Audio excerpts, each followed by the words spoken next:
I am so very appreciative that Urban Tilth has created a fellowship in my son's name and is honoring his memory in this way. As a mother, the last thing you want is for your child to be forgotten. Knowing that Rudy's spirit lives on through the fellowship program brings me much comfort. Rudy found his passion here at Urban Tilth, working with the earth and plants. He believed plants were magical. His dream was to help heal the planet with organic, healthy foods. Rudy touched so many people with his kindness, his hard work, and his heart for community. It makes me so proud to see the positive impact he left behind and to know that others will carry his spirit forward through the fellowship. Urban Tilth was like a second family to him. I met Rudy in an interview. He was applying for our summer youth apprenticeship program, and he came out strong and talking about how he's got a level 1 Reiki certification and into all sorts of healing modalities. And he stood out, from the rest of the applicants that summer. And I think through the progression of the summer really showed us he was very passionate about land work, about working with the soil, about the plants. And he quickly found a home at Urban Tilth and apprenticed under one of my good friends, Jesse Alberto, and then subsequently took over the role of farm manager for Adams Crest, and just saw Rudy grow from an apprentice position into a site manager and a project manager over the course of a few years. So it was a very, very special kid. The only thing I had to share about Rudy is what he would always tell me, you have to have a lot of love, because you have to love yourself, love what you do, and love everything that's going on, because everything has a beauty to it. His actual quote was love is the ultimate high, and I think that really motivated me to continue doing a lot of the things I do now. When it comes to the program, he really wanted to extend his teaching with SAP because he did SAP, so it's a really great implementation to what he wanted to do with a lot of apprentices back when he started teaching, because he wanted to do so much. He even tried to make some people vegan. So hearing the program not only give certificates and stuff, but teach how to cook vegan and little things, it's this is really what he wanted. This is really what it was. And I know he would have just loved everything that was part of Urban Tilth now, especially that program. And alongside with fellows, there's a lot of times where I look at some fellows and I'm just you kind of look like him, or you do some things that he does, or you talk like him, or that little secret part that he didn't talk too much about. You see it in certain people and this is so dope. We're building little Rudys. Rudy was young. He actually started at Urban Tilth very young.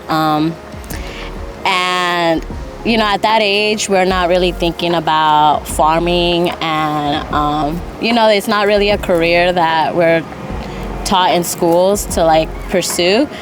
So it was very special to see someone like him at that age.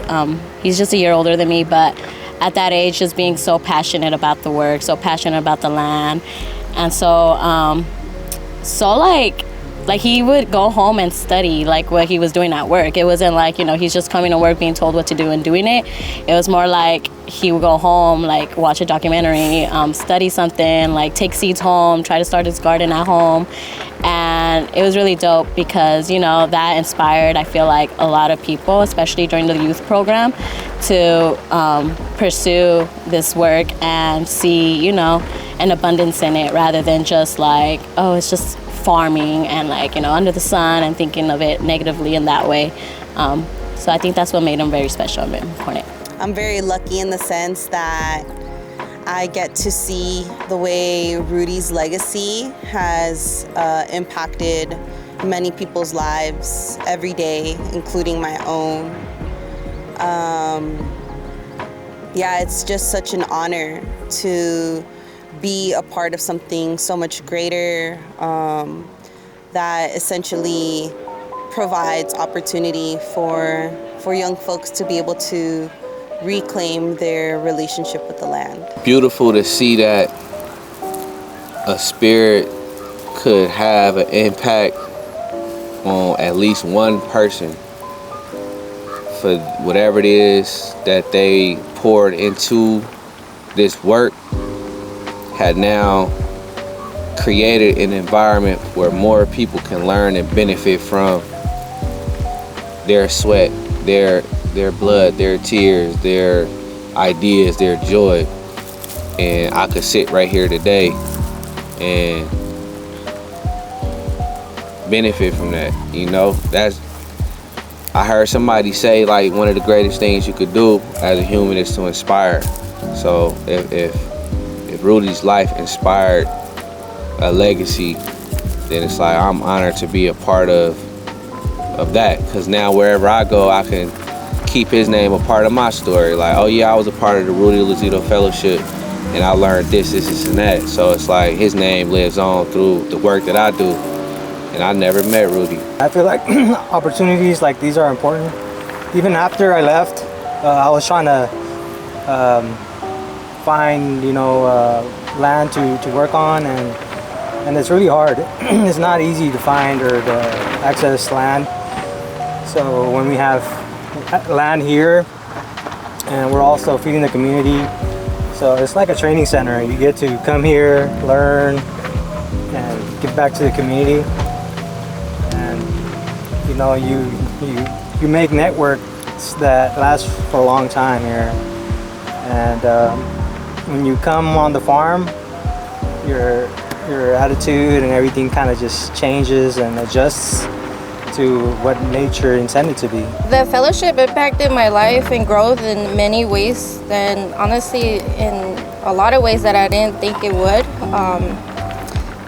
Coming here, I met some of the smartest, most amazing people that really helped me come out of my comfort zone.